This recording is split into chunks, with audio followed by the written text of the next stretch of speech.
Macron set out an incredibly ambitious agenda.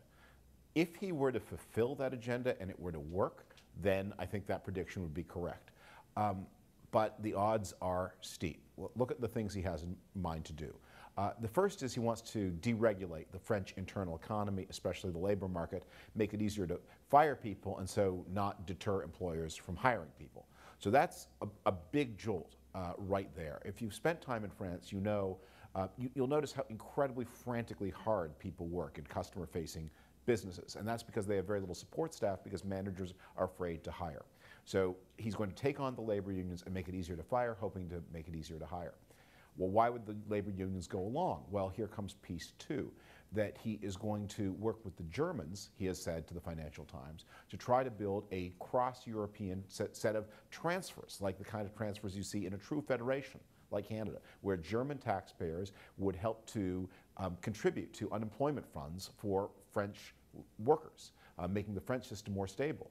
That's a big ask from Germany. What would Germany get in return? Well, he has talked about open borders. Now France would help Germany resettle this enormous number, more than 1 million people, of low-skilled trans-Mediterranean refugees and asylum seekers they took in 2015. That may be unpopular in France. If all of those three pieces were to work without backlash and without increasing terrorism, then he will be a true hero and the growth will revive, and you could well see peak populism.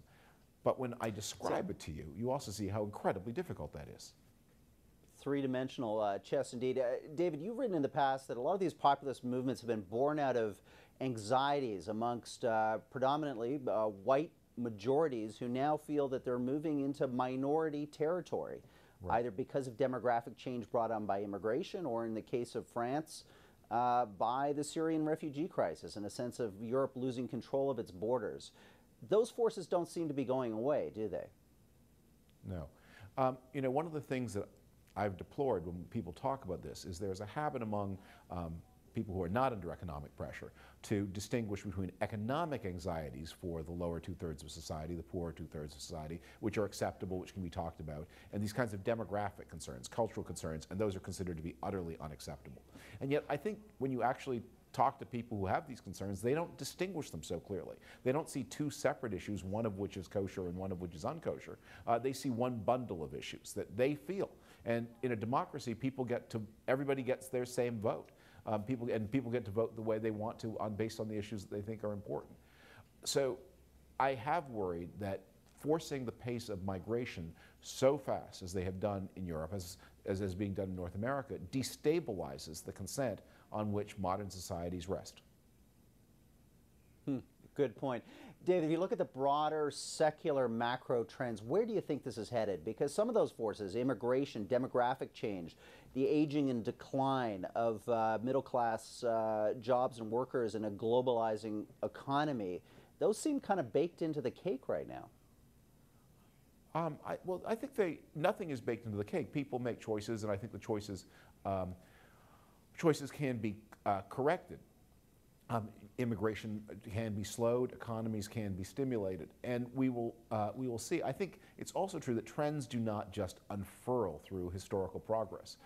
These populist movements, if that's what we're going to call them, they can't deliver the goods. They can't work. I mean, in this way, Donald Trump may be a jolt to many of these more fragile societies in Europe. They look at the United States and say, we don't want that. And in Europe, there's another thing that I think is particularly strong. We're observing today the anniversary of VE Day, the end of the World War II in Europe. We're heading on to a series of major commemorations in France and Germany of the centenary of the First World War, coming to the centenary of the peace in November of 2018.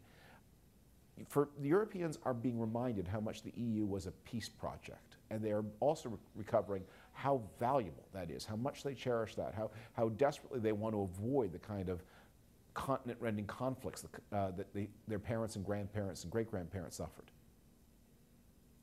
And David, finally, looking back across the pond to North America, you know, some people saying this victory of Macron is a bit of a refutation of Trump, that he's no longer going to have a set of allies in Europe to work with, right, in terms of a kind of populist internationale that would support his policies and worldview. Well, he's got a very immediate problem. Right now, Congress is beginning hearings into some of the security breaches of the 2016 election, some of the Russian interference. One of the things that the Trump people are badly trying to do is to use their control of the National Security Council to look into and, if possible, control the FBI investigation.